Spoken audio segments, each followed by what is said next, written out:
জাতের ছেলে।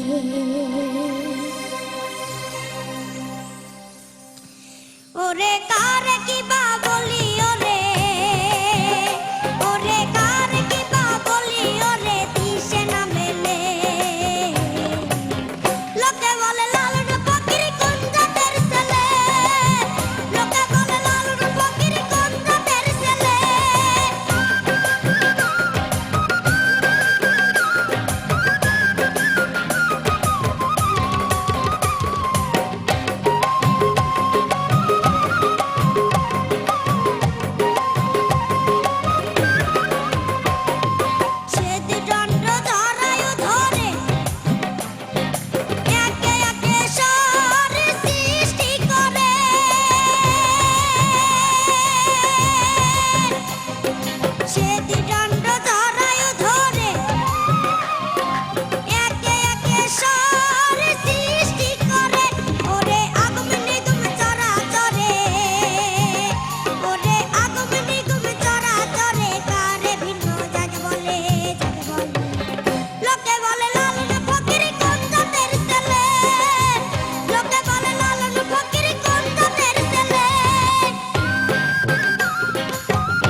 রফিক স্যার, আপনি একটু বলুন আমাদের ছোট্ট লালনের এত পাওয়ারফুল একটা পারফরমেন্স। লোকে বলে লালন ফকির কোন জাতের ছেলে, আর আমি বলি তুমি সোনা কোন জাদুর ছেলে।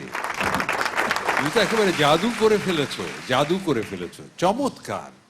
এই যে বাউলের আত্মাকে বের করে এনেছো মনে হয় যেন তুমি। বাহ বাহ, তুমি জীবন ভোর এমন চমৎকার গান গাও, আমি প্রাণ ভরে দোয়া করি, প্রাণ ভরে দোয়া করি। আমি আশ্চর্য হয়ে গেলাম তালের যে চোখ গুনে যাওয়া এবং তার পারফরমেন্স, তার ইনভলভমেন্ট গানের সাথে, হ্যাঁ, তার রক্তের মধ্যে, মজ্জার মধ্যে। এটা ঈশ্বর পদ্ধতি, এটা কেউ শেখাতে পারে না। বাঁচা থাকো। আমি বলবো একটা নতুন সূর্যের উদয়, যার আলোতে আলোকিত হবে অনেক star. Thank you so much sir. ম্যাম, পুরো স্টেজটা মনে হচ্ছিল একদম ওর দখলে। একদম মানে একদম আমাদের তো উদয় তো আমাদের আসলেও আপনি যে বলছেন জাদুর ছেলে, সবগুলোই আমাদের জাদুর টুকরা এক একটা। তাই এটা তো আমাদের পাগলা ছেলে। অদ্ভুত সুন্দর, অদ্ভুত সুন্দর। মানে এইটুকু এতটুকু একটা মানুষ আর 4 বছর পর কি হবে? মাথাটা নষ্ট করে ফেলো না, গানের মধ্যে মাথাটা ডুবিয়ে ঠিক রেখো, কথা। অনেক বড় শিল্পী হবে তুমি, হ্যাঁ, অনেক আচ্ছা বড়। পাগলা, তাহলে পাগলা ছেলে এবার একটু পানি টানি খেয়ে এবার একটু রেস্ট নে যা। স্যার আপনার কাছে একটু শুনতে চাইবো, এই যে 4 জন প্রতিযোগীর গান শুনলেন এখন পর্যন্ত, কি মনে হচ্ছে আমাদের এই খুদে গানরাজদের গান শুনে? ওরা তো আসলেই রাজা, ওরা আসলেই রাজা। এই যে গান রাজ, কেউ রাজা কেউ রানী, এই রাজতন্ত্রের রাজায় রাজত্ব করবে না রানী রাজত্ব করবেন সেটা বলতে পারি না, কিন্তু ওরা যে এক একজন রাজা আর রানী তাতে আমার একটুও সন্দেহ নেই, একটুও সন্দেহ নেই আমার।